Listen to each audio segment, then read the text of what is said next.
ಈ ಮಿನಿ ಬ್ಲಾಗಲ್ಲಿ ನಾನು ನಿಮಗೆ ತಿಳಿಸ್ಕೊಡ್ತಾ ಇರೋದು ಪೋಸ್ಟ್ ಆಫೀಸಿಂದ ಬಿಡಲಾಗಿರುವಂಥ GDS ಹುದ್ದೆಗಳಿಗೆ ನೇಮಕಾತಿಗಳಿಗೆ ಅಪ್ಲಿಕೇಶನ್ ಬಿಡಲಾಗಿದೆ. ಆನ್ಲೈನಲ್ಲಿ ಯಾವ ರೀತಿ ಅಪ್ಲಿಕೇಶನ್ ಹಾಕೋದಕ್ಕೂ ಮುಂಚೆ ನೀವು ಫಸ್ಟ್ ರಿಜಿಸ್ಟ್ರೇಷನ್ ಮಾಡ್ಕೋಬೇಕಾಗತ್ತೆ. ಯಾವ ರೀತಿ ರಿಜಿಸ್ಟ್ರೇಷನ್ ಮಾಡೋದು ಹೇಗೆ ಅನ್ನೋದನ್ನ ಫಸ್ಟ್ ಆಗಿ ಈ ಮಿನಿ ಬ್ಲಾಗಲ್ಲಿ ತಿಳಿಸ್ಕೊಡ್ತೀನಿ. ನೆಕ್ಸ್ಟ್ ಬ್ಲಾಗಲ್ಲಿ ನಿಮಗೆ ಅಪ್ಲಿಕೇಶನ್ ಹಾಕೋದನ್ನ ತಿಳಿಸ್ಕೊಡ್ತೀನಿ.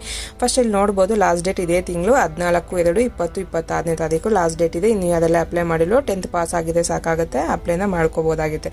ಆರಾಮಾಗಿ ಈ ವಿಡಿಯೋ ನೋಡ್ಕೊಂಡು ನಿಮ್ಮ ಮೊಬೈಲೆಲ್ಲ ನೀವು ಮಾಡ್ಕೋಬೋದಾಗುತ್ತೆ. ನೋಡ್ಬೋದು ಇವಾಗ ಇಲ್ಲಿ ಕ್ಯಾಂಡಿಡೇಟ್ ಲಾಗಿನ್ ಆಗೋದಕ್ಕೂ ಮುಂಚೆ ನೀವು ನ್ಯೂ ರಿಜಿಸ್ಟ್ರೇಷನ್ ಆಗಬೇಕಾಗುತ್ತೆ. ನ್ಯೂ ಕ್ಯಾಂಡಿಡೇಟ್ ರಿಜಿಸ್ಟ್ರೇಷನ್ ಇತ್ತಿಲ್ಲ ಕ್ರಿಯೇಟ್ನ ಮಾಡ್ಕೋಬೇಕಾಗುತ್ತೆ. ಇದ್ರ ಮೇಲೆ ಕ್ಲಿಕ್ನ ಮಾಡಿ ಈ ವೆಬ್ಸೈಟ್ ಲಿಂಕ್ನ ನಾನು ಡಿಸ್ಕ್ರಿಪ್ಷನ್ ಹಾಕಿರ್ತೀನಿ, ಹೋಗಿ ಚೆಕ್ ಮಾಡ್ಬೋದು. ಅದ್ರ ಮೇಲೆ ಕ್ಲಿಕ್ನ ಮಾಡಿದ್ರೆ ಡೈರೆಕ್ಟಾಗಿ ನಿಮಗೆ ಈ ಪೇಜ್ ಓಪನ್ ಆಗುತ್ತೆ.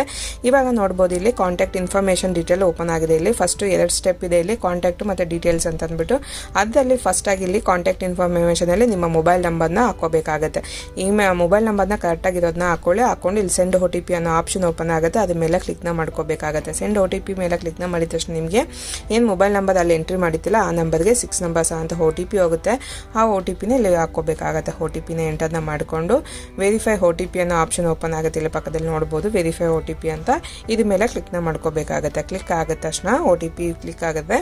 ನಿಮಗೆ ಇಲ್ಲಿ ನೋಡ್ಬೋದು ಇಲ್ಲಿ ವೆರಿಫೈ ಅಂತ ಕೊಟ್ಟಿದ ತಕ್ಷಣ ಮೊಬೈಲ್ ನಂಬರ್ ವೆರಿಫೈಡ್ ಸಕ್ಸಸ್ಫುಲಿ ಅನ್ನೋ ಆಪ್ಷನ್ ತೋರಿಸ್ತಾ ಇದೆ ನೋಡೋದಲ್ಲ. ಇವಾಗ ಮೊಬೈಲ್ ನಂಬರ್ ವೆರಿಫೈ ಆಯಿತು, ಗ್ರೀನ್ ಕಲರ್ ಟಿಕ್ ಆಯಿತು. ಇವಾಗ ನೆಕ್ಸ್ಟ್ ಅದೇ ರೀತಿ ಇಮೇಲ್ ID ನ ಹಾಕೋಬೇಕಾಗತ್ತೆ.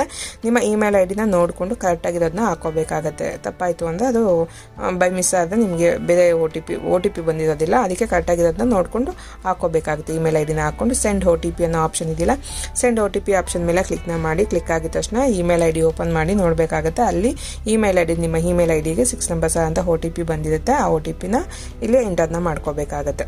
OTPನ ಹಾಕ್ಕೊಂಡು ಇಲ್ಲಿ ನೋಡ್ಬೋದು ವೆರಿಫೈ OTP ಅನ್ನೋ ಆಪ್ಷನ್ ಓಪನ್ ಆಗುತ್ತೆ.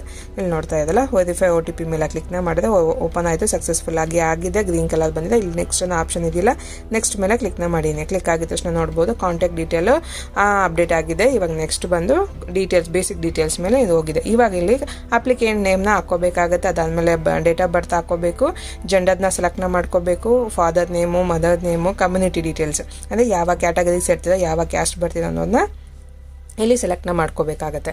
ಇಷ್ಟು ಇನ್ಫಾರ್ಮೇಷನ್ನ ನೀವು ಇಲ್ಲಿ ಟೈಪ್ನ ಮಾಡ್ಕೋಬೇಕಾಗತ್ತೆ. ಎಲ್ಲ ಆದಮೇಲೆ ಇಲ್ಲಿ ಕೆಳಗಡೆ ಕಂಪ್ಲೀಟ್ ರಿಜಿಸ್ಟ್ರೇಷನ್ ಒಂದ್ಸಲಿ ನೋಡಿಕೊಂಡು ಕಂಪ್ಲೀಟ್ ರಿಜಿಸ್ಟ್ರೇಷನ್ ಅಂತಿದೆ. ಅದ್ರ ಮೇಲೆ ಕ್ಲಿಕ್ನ ಮಾಡಿ. ಕ್ಲಿಕ್ ಆಗಿದ ತಕ್ಷಣ ಇಲ್ಲಿ ನೋಡ್ಬೋದು ಅಂಡರ್ ಪ್ರೊಸೆಸ್ ಅಂತ. Your registration has been instated successfully. Your registration number and password will be sent your registered mobile number within 10 minutes ಅಂತ. ಅದಕ್ಕೂ ಅದಾದಮೇಲೆ ಇನ್ನೂ ಬಂದಿಲ್ಲ ಅಂದರೆ 10 ನಿಮಿಷ ಆದಮೇಲೂ ಬಂದಿಲ್ಲ, ರಿಜಿಸ್ಟರ್ ಮಾಡ್ಕೊಳ್ಳಿ. ಇನ್ ಕೇಸ್ ಆಫ್ ಫೇಲ್ಯೂರ್ ಅಂತ ಬಂದಿದೆ. ಇನ್ ಕೇಸ್ ಆಫ್ ನಿಮ್ಗೆ ಬಂದಿಲ್ಲ ಅಂದರೆ ಇನ್ನೊಂದ್ಸಲಿ ರಿಜಿಸ್ಟ್ರೇಷನ್ ಮಾಡ್ಕೊಳ್ಳಿ. ನಿಮ್ಮ ಇಮೇಲ್ IDಗೂ ಮತ್ತು ಮೊಬೈಲ್ಗೂ OTP ಮತ್ತು ಪಾಸ್ವರ್ಡ್ ಕೂಡ ಬಂದಿರುತ್ತೆ. ನೋಡೋದಲ್ಲ ಯಾವ ರೀತಿ ರಿಜಿಸ್ಟರ್ ಮಾಡ್ಕೊಳೋದು ಹೇಗೆ ಅಂತ ನೆಕ್ಸ್ಟ್ ವಿಡಿಯೋದಲ್ಲಿ